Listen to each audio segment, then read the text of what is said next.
It was supposed to be the future, a night where Silicon Valley's brightest minds gathered under a ceiling of light and innovation, until a billionaire's rage turned a glass palace into a crime scene. 5 strikes, a hidden heartbeat, and a building that recorded everything. What he didn't know was that the woman he struck was the daughter of a man who built his career on evidence, not emotion. What follows is a precision strike of truth, technology, and justice that will dismantle an empire line by line. Stay right here, because you won't believe how the machines testified. Tell us what time you're watching and where you're tuning in from. Subscribe and drop a comment below. We'd love to hear your thoughts. The Sky Museum gleamed like a vision of tomorrow that night. Suspended 30 stories above San Francisco, the rooftop atrium was a cathedral of glass and steel, its transparent floor offering a dizzying view of the city lights below. Kinetic light drones floated overhead in synchronized patterns, casting soft blue and silver glows across the crowd. A string ensemble played near the innovation wall, a massive LED surface that mirrored live feeds from the museum's exhibits, a celebration of transparency and progress. Champagne flowed, laughter echoed. The AI Philanthropy Gala had drawn every tech titan, venture capitalist, and influencer who mattered.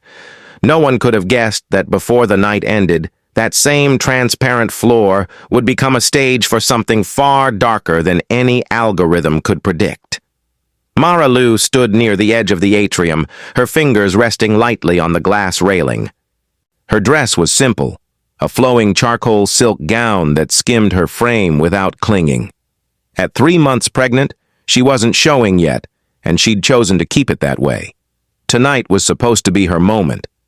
Tucked inside her clutch was a small velvet box containing a tiny silver bracelet engraved with a heartbeat waveform.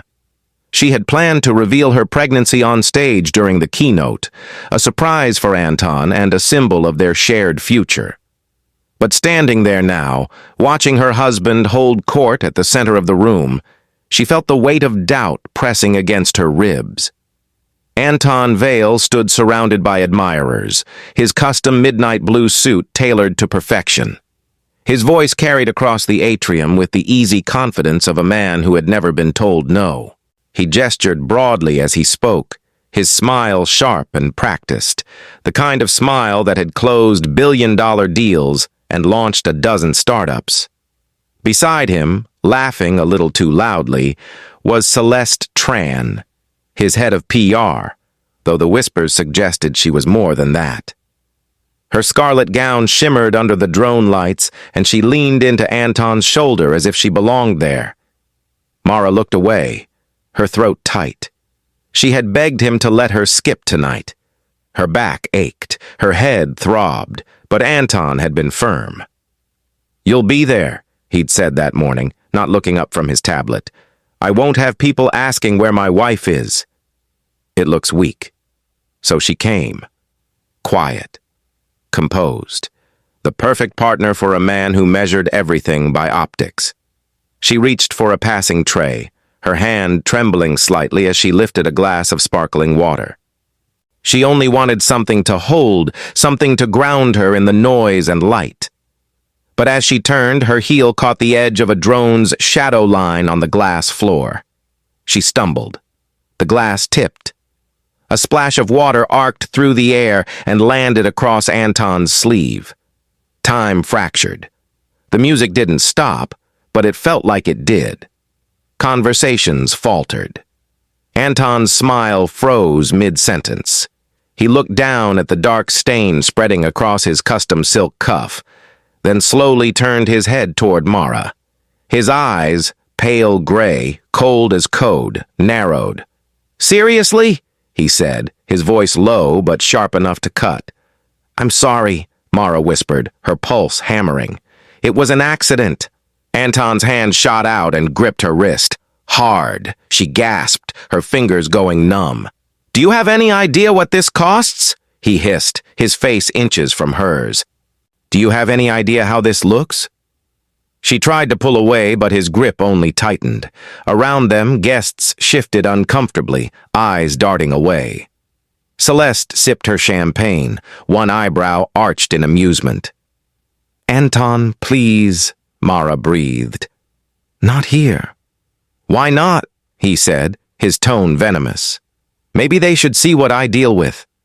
Before anyone could intervene, he yanked her toward the backstage corridor, a narrow hallway lined with server racks and acoustic paneling, just out of sight of the main crowd. The door hissed shut behind them, and then his hand came down. Once, twice, 3 times, 4, 5. Each strike landed with brutal precision, her shoulder, her arm, her ribs.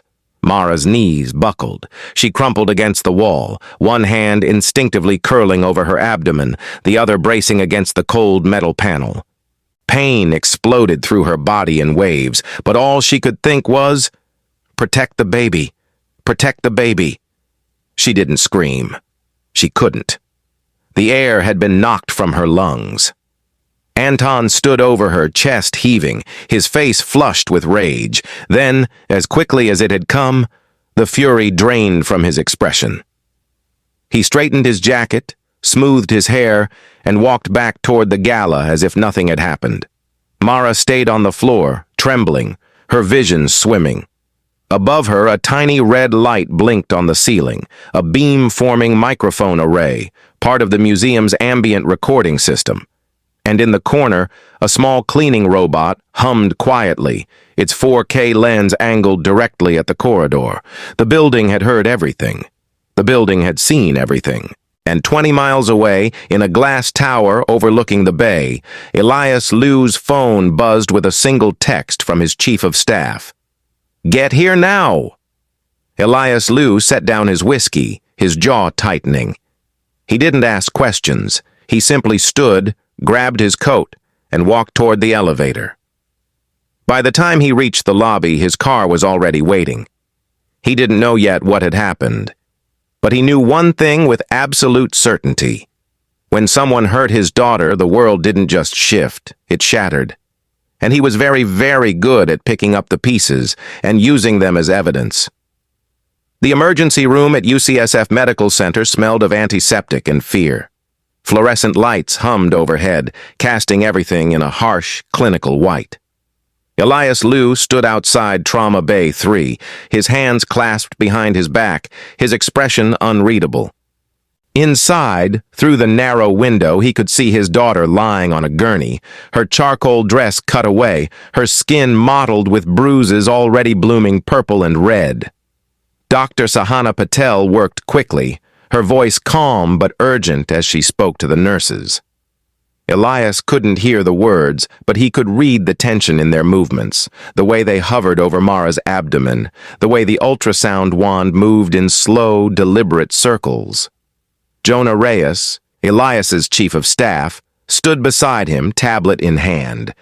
He'd been the one to make the call, the one who'd pieced together the fragments of what had happened from a panicked museum director and a security guard who'd seen Mara stumble out of the backstage corridor. "Paramedics said she was conscious but unresponsive when they arrived," Jonah said quietly. "No external bleeding, but significant blunt force trauma. They're checking for internal injuries now." Elias said nothing. His jaw was set, his eyes fixed on the window. The door opened. Dr. Patel stepped out, pulling off her gloves. She was in her early 40s, with sharp eyes and a no-nonsense demeanor that Elias respected immediately. "Mr. Liu," she said, her voice steady. "Your daughter is stable. She has bruising across her shoulder, ribs, and upper arm, consistent with repeated strikes. No fractures, but significant soft tissue trauma. We're monitoring for internal bleeding." "And the baby?" Elias asked, his voice low. Dr. Patel's expression softened slightly. "The fetal heartbeat is present and strong. She's approximately 12 weeks along. The placenta appears intact, but we'll keep her under observation for at least 48 hours. Stress and trauma can trigger complications, so we're not out of the woods yet." Elias exhaled slowly, the first crack in his composure. "Can I see her?" "Yes, But she's sedated right now. She needs rest. He nodded once. Thank you, doctor. As Dr. Patel walked away, Jonah leaned in. The museum director is waiting in the consultation room. She says there's something you need to see. Elias turned, his eyes hardening. Then let's see it. Linnea Hart was a small woman with steel-gray hair and the kind of quiet authority that came from running a world-class institution. She sat in the consultation room with a laptop open in front of her, her hands folded tightly on the table. "Mr. Liu," she said as Elias entered, "I'm so sorry about your daughter." "Tell me what you have," Elias said, taking the seat across from her. Jonah stood by the door, already recording the conversation on his tablet. Linnea took a breath. The Sky Museum has a state-of-the-art ambient recording system, beam-forming microphones embedded in the acoustic ceiling. They're designed to capture spatial audio for exhibits and events. They're always on. Elias's eyes narrowed. And they recorded everything that happened in the backstage corridor tonight. She turned the laptop toward him. "This is the raw audio file, time-stamped, unaltered. I've already locked it with a chain of custody protocol. No one else has accessed it." Elias leaned forward, his fingers hovering over the trackpad. He pressed play. The audio was crisp, almost too clear. He heard Mara's voice first, soft and pleading. "Anton, please." "Not here." Then Anton's voice, cold and venomous. "Why not?" "Maybe they should see what I deal with." A door hissed shut. Then the sounds. The impact of flesh on flesh, once, twice, 3 times, 4, 5. A gasp. A choked sob. The scrape of fabric against metal. Silence. Elias's hands curled into fists. His face remained perfectly still, but his knuckles went white. Linnea spoke quietly. "There's more. One of our cleaning robots was in the corridor at the time. It has a 4K camera for navigation. I pulled the footage. She opened a second file. The video was grainy but clear enough. It showed Anton dragging Mara into the corridor. It showed his hand rising and falling. It showed Mara crumpling to the floor, her hand over her stomach. It showed Anton walking away without looking back. Elias watched it once. Then he closed the laptop. "Who else knows about this?" he asked. "Just me and my head of security," Linnea said. "I haven't reported it yet." "I wanted to speak with you first." Elias looked at Jonah. "Get Nadia Iqbal on the phone, now." Jonah nodded and stepped into the hallway. Elias turned back to Linnea. "I need you to preserve everything. Audio, video, server logs, timestamps. I need a full chain of custody report signed and sealed. No one touches those files except the people I designate. Understood?" "Understood," Linnea said. "Mr. Liu, I have to ask, are you planning to press charges?" Elias's voice was quiet, but it carried the weight of a gavel. "I'm planning to make sure he never touches her again. And I'm planning to make sure the world knows exactly what kind of man Anton Vale is." 20 minutes later, Elias stood in Mara's hospital room. The lights were dimmed. Machines beeped softly, monitoring her vitals. She lay on her side, her face pale, her breathing shallow but steady. An IV drip fed into her arm. A fetal monitor was clipped to her abdomen, the steady thump, thump, thump of the baby's heartbeat filling the room like a quiet promise. Elias pulled a chair to her bedside and sat down. He reached out and gently took her hand. "I'm here, sweetheart," he whispered. "You're safe now?" Mara's eyes fluttered open. For a moment she looked confused, disoriented. Then she saw her father, and her face crumpled. "Dad," she breathed, her voice cracking. "Shh," he said softly. "Don't try to talk. Just rest." Tears slipped down her cheeks. "I didn't tell him. I was going to, tonight. I had the bracelet. I was going to tell him on stage." Elias's throat tightened. "I know." "He didn't know," she whispered. "He didn't know about the baby." "It doesn't matter. Elias said, his voice firm but gentle. Nothing justifies what he did. Nothing. She closed her eyes, fresh tears spilling over. I'm so tired, Dad. Then sleep, he said. I'll be right here. As her breathing evened out, Elias sat back in the chair, his gaze fixed on the fetal monitor. The heartbeat continued, steady and strong. He thought about the audio file, the video.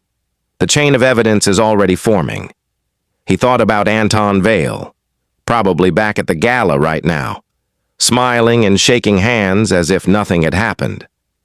And he thought about the promise he'd made to himself the moment Jonah's text had come through.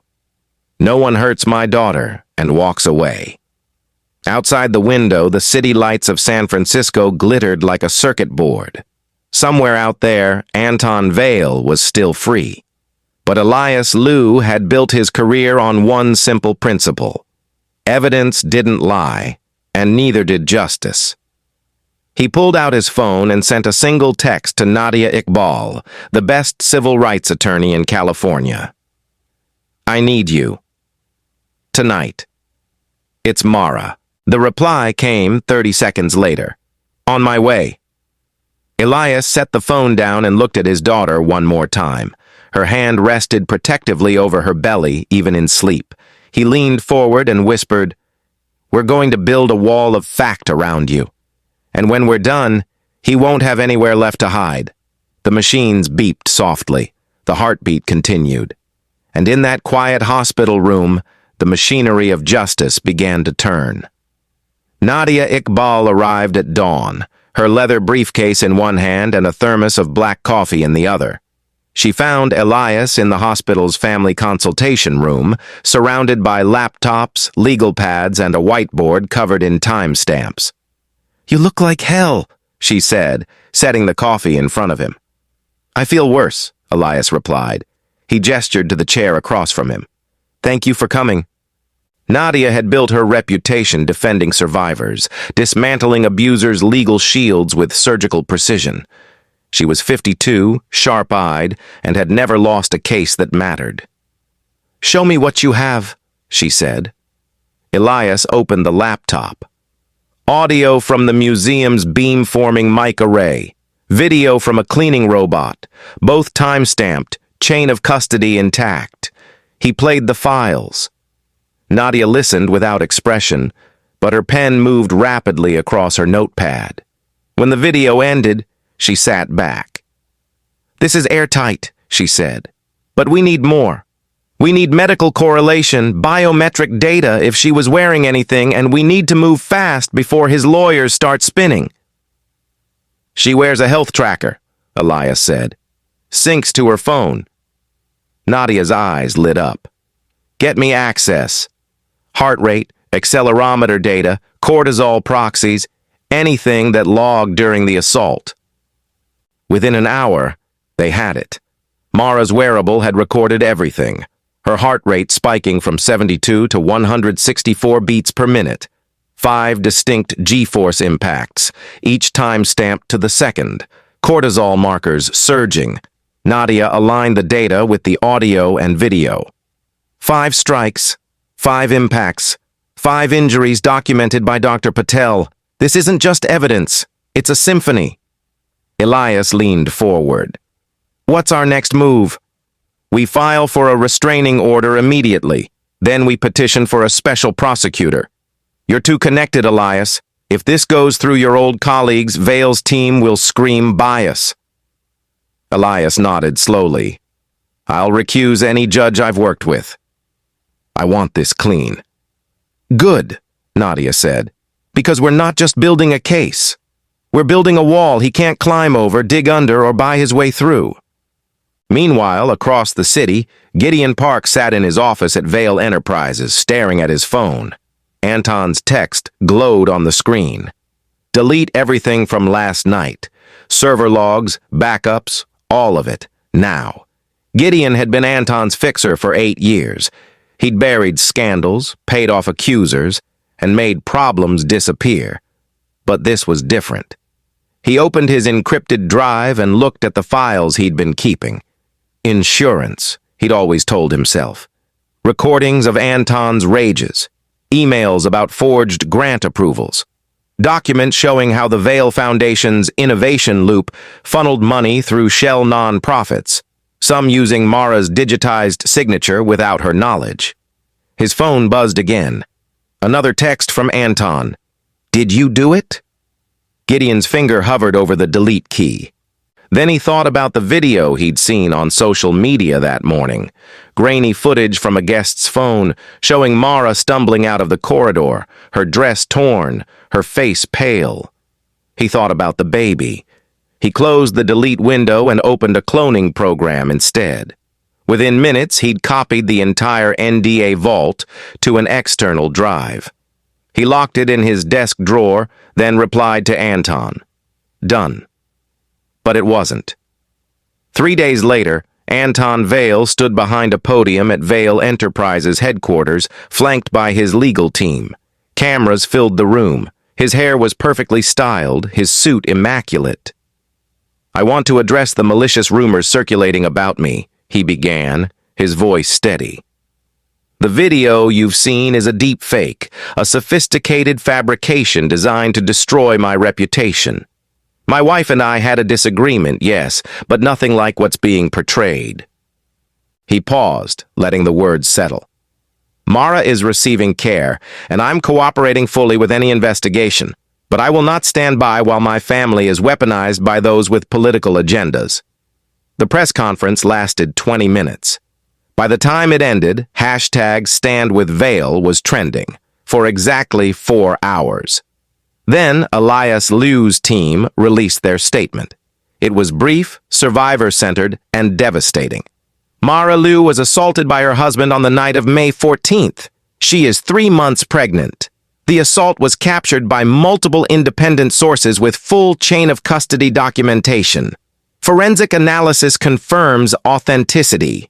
We will not litigate this in the press. We will litigate it in court. Attached were 3 files. Synchronized audio and video from the museum, forensic validation reports from 2 independent labs, and a biometric overlay showing Mara's wearable data synced to the assault. The internet exploded. Within an hour, #BelieveMara had overtaken every other hashtag. Investors began pulling out. Board members issued statements seeking clarity. Tech influencers who'd defended Anton deleted their posts. And then Mara herself appeared. The video was simple. Mara sitting in a pale blue chair, no makeup, her voice quiet but clear. "My name is Mara Liu. On May 14th, my husband struck me 5 times. I was 12 weeks pregnant. He didn't know because I hadn't told him yet. But that doesn't change what happened. Silence didn't protect me. It never does. So I'm choosing the truth. For myself, for my child, and for anyone who's ever been told to stay quiet." The video ended. The world chose sides, and Anton Vail's empire began to crumble. Nadia Iqbal sat across from Gideon Park in a downtown cafe, a voice recorder between them. "Tell me about the innovation loop," she said. Gideon's hands shook as he opened his laptop. Vail Foundation was supposed to fund AI ethics research, but Anton created shell nonprofits, fake boards, fake grants. Money went in circles, inflating his reputation. And he used Mara's signature on approvals, forged. She never knew. Nadia's pen flew across her notepad. "Do you have proof?" Gideon slid a USB drive across the table. "Everything, emails, wire transfers, forged documents, and recordings of Anton ordering me to cover it up." "Why now?" Nadia asked. Gideon looked up, his eyes red. "Because I have a daughter. And if someone did to her what he did to Mara, I'd want someone to speak up." Nadia pocketed the drive. "You just did." Within 48 hours, the Financial Crimes Unit had opened an investigation. The SEC froze Vail Foundation accounts. Investors invoked morality clauses and pulled $340 million in funding. The board suspended Anton pending review. His general counsel resigned. His CFO lawyered up. and Elias Liu quietly established a transition fund for Vale Enterprises employees, ensuring that when the empire fell, the workers wouldn't fall with it. "We destroy his power," Elias told Nadia, "not his people." Trinity Morales was appointed special prosecutor on June 2nd. She was 39, relentless, and had a conviction rate of 94%. She spread the evidence across her war room table: audio, video, biometrics, medical reports, financial documents, and Gideon's vault. 5 strikes, she said to her team, 5 impacts, 5 injuries, and a paper trail of fraud that goes back 3 years. We're not just charging assault. We're charging coercive control, forgery, and charitable fraud. The grand jury took 4 hours. They returned a 12-count indictment. At the bail hearing, Anton's lawyer argued he was a pillar of the community. Trinity stood. "Your Honor, the defendant ordered evidence destroyed, used shell companies to launder reputation, and has the resources to flee. He's a flight risk and an obstruction risk." Bail was set at $10 million. Passport surrendered. Ankle monitor required. Anton left the courthouse in a black SUV, photographers swarming.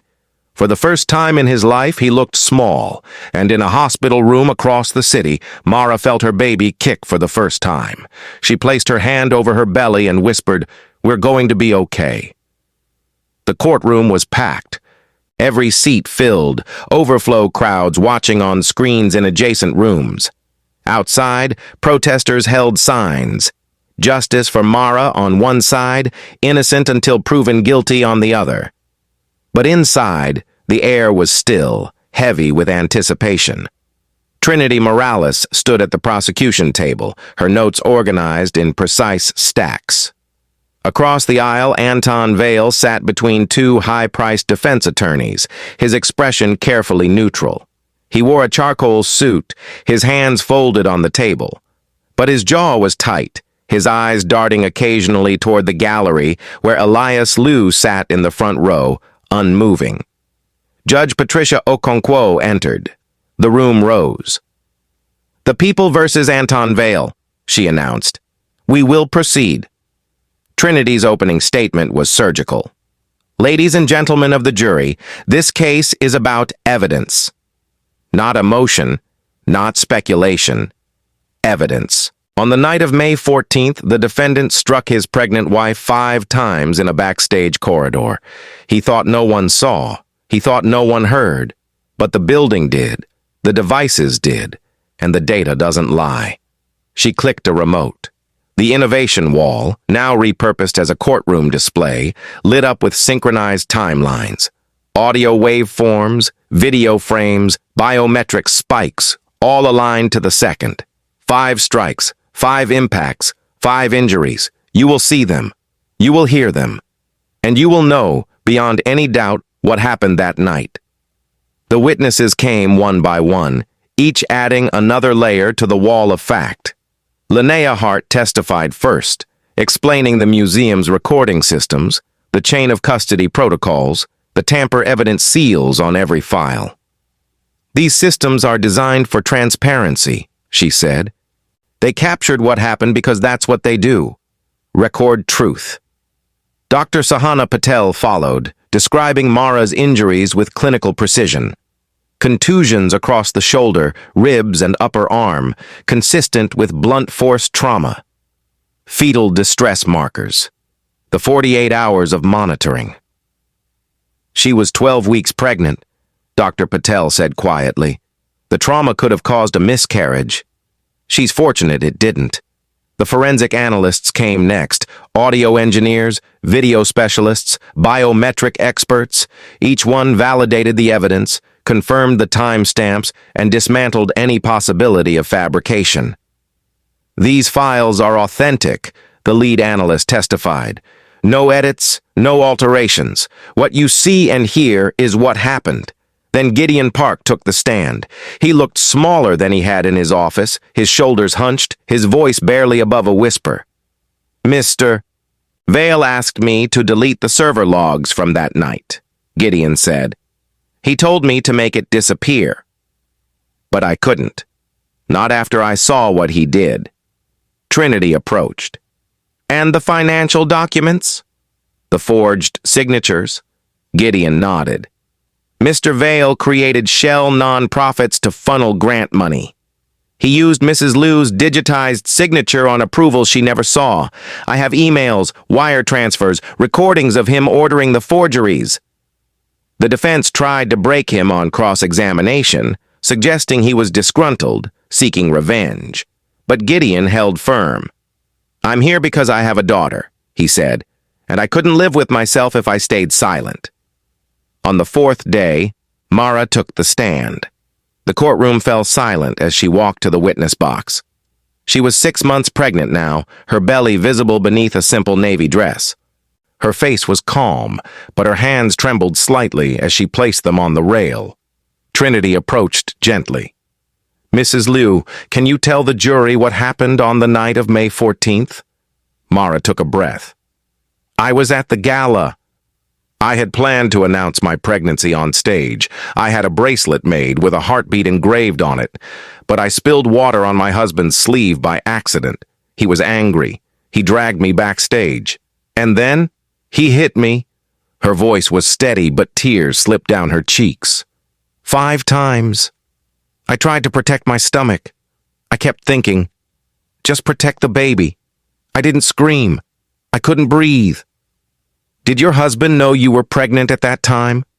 No, I hadn't told him yet. Trinity paused.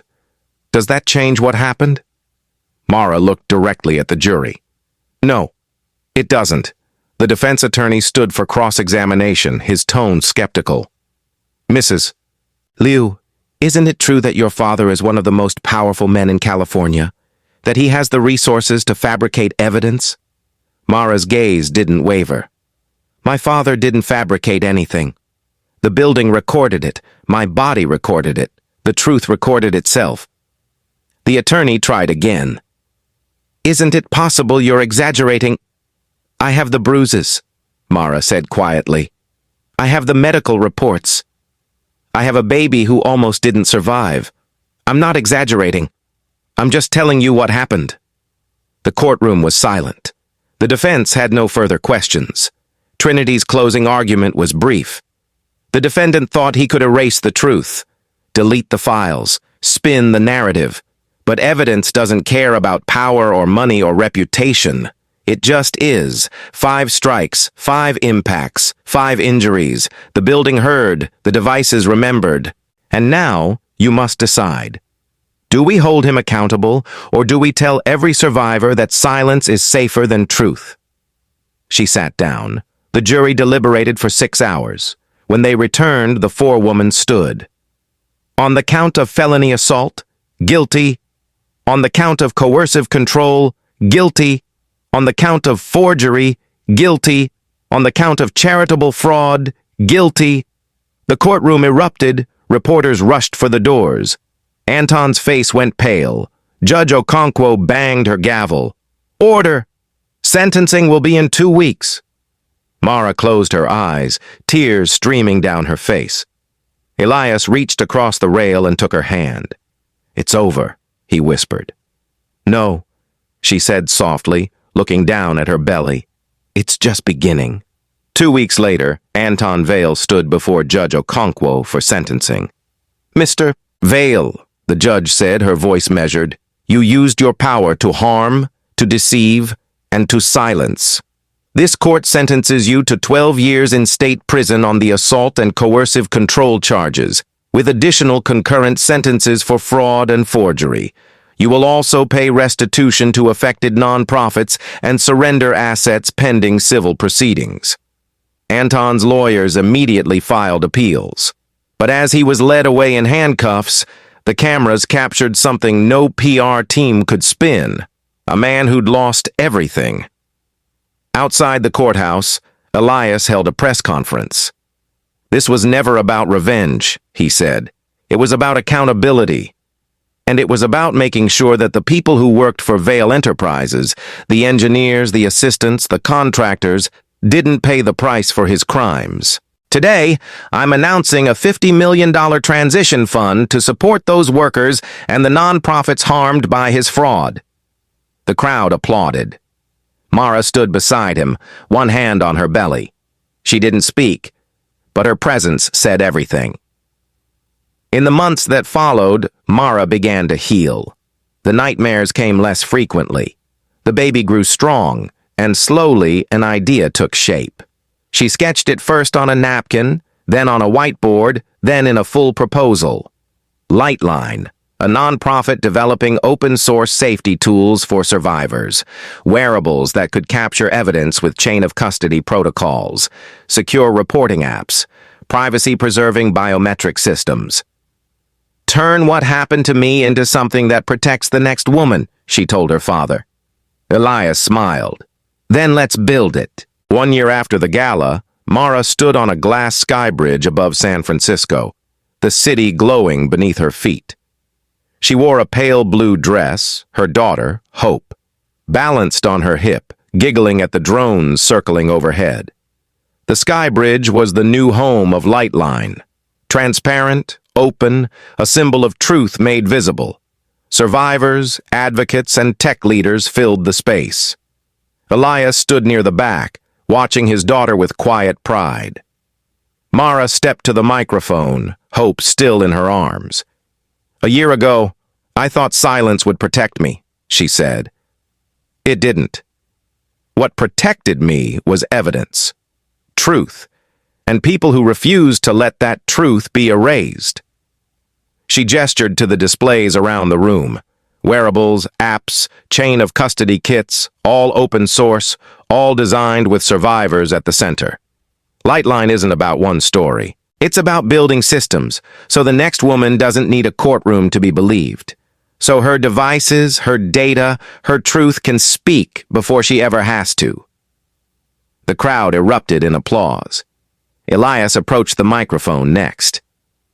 "Today, I'm endowing the Mara Liu Transition Fund with an additional $30 million, ensuring that workers and communities harmed by corporate abuse have a path forward.